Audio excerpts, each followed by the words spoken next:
Ne, nemoj ulaziti. Zašto ne? Što je unutra? Ništa. Zašto si onda takav? Zato što je jako neuredno i jako prašnjavo. Olga je već oprala neku odjeću koju možeš nositi dok ti ne vrate prtljagu. Dogovorila se sa nečakinjom da ti posudi svoju odjeću, je li tako, Olga? Pa odi u svoju sobu i pogledaj što ti je ostalo, što ti je donijela. Hajde.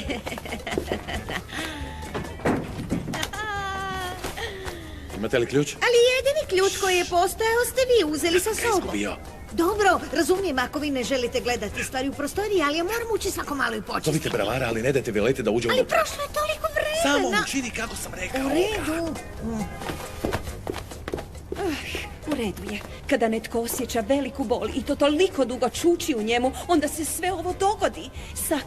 Sakriješ to u svoje srce i prekriješ to kao ružnu boru s puno šminke ljubavi. To je odlična pustica. U redu. Da vidimo... Oprala sam svu lijepu odjeću koju si imala na sebi i nabavit ću ti odjeću od svoje nečakinje dok ti ne vrate prtljagu, a vratit će jer to Ramažo upravo rješava.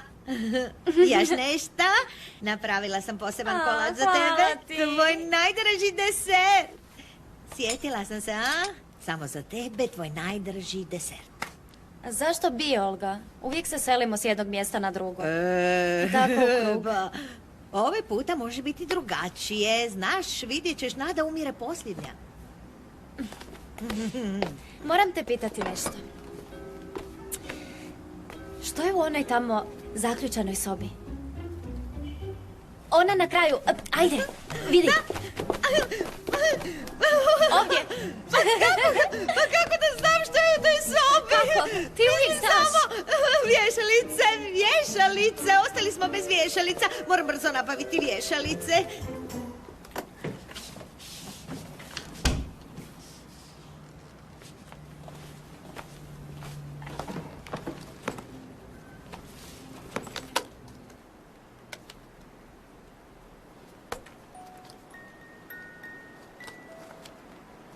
Ne znaš koliko si mi potrebna, mama.